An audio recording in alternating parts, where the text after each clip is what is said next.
దిత్వా తుఫాను కారణంగా రైతులు అప్రమత్తం కావాలి. ఏవో పవన్ కుమార్ సూచనలు. బండి ఆత్మకూరు నంద్యాల.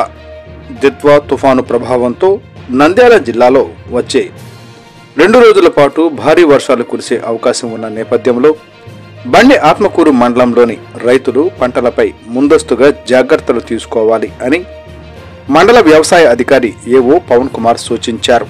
అయితే మండలంలో అధిక విస్తీర్ణంలో సాగు చేస్తున్న వరి, మొక్కజొన్న, గొర్రెజొన్న, పప్పు పంటలు తుఫాన్ల ప్రభావం తగలకుండా వ్యవహరించాల్సిన అవసరం ఉందని ఆయన అన్నారు. వరి రైతులకు ముఖ్య సూచనలు. వరి నూర్పిడి పనులను 2 రోజులు వాయిదా వేయాలి. ఇప్పటికే నూర్పిడి చేసిన రైతులు ధాన్యాన్ని ఎగువ ప్రదేశాల్లో భద్రంగా ఉంచుకోవాలి. నారుమళ్లు వేసిన రైతులు వర్షపు నీటి నిల్వల నుండి పంటలను రక్షించే జాగ్రత్తలు తీసుకోవాలి. మొక్కజొన్న, జొన్న రైతులకు సూచనలు. పొలాల్లో నీరు నిల్వ కాకుండా కాలువలు, విహారాలు ముందుగానే సరిచూడాలి. గాలికి వాలిపోకుండా మొక్కలను మట్టి పెట్టి బలంగా ఇచ్చే విధంగా నిర్వహించాలి. ఎరువులు, పురుగు మందులు వర్షం తరువాత మాత్రమే వేయాలని సూచించారు.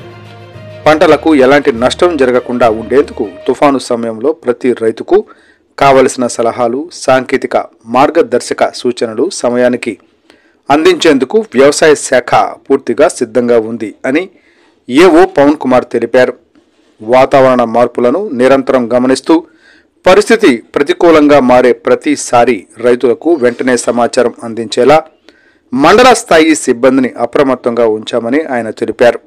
రైతులు ఏ సమస్య వచ్చినా వెంటనే వ్యవసాయ శాఖ అధికారులను సంప్రదించి తుఫాను ప్రభావాన్ని తగ్గించే రీతిలో పంట నిర్వహణ చర్యలు చేపట్టాలని పవన్ కుమార్ సూచించారు. మన్నాత్కూరు మండలంలో రాబో దీత్వా తుఫాను వలన వర్షాల నుంచి అధిక వర్షాలు పడే సూచనలు ఉన్నాయి కాబట్టి రైతులు తగు సూచనలు పాటించాలని కోరుతా ఉన్నాము. వరి కోతలు కోసేవారు ఈ రోజు లోపల పూర్తిగా కోసేసుకోవాలని 2 రోజులు వాయిదా వేసుకోవాలని కోరుతున్నాము.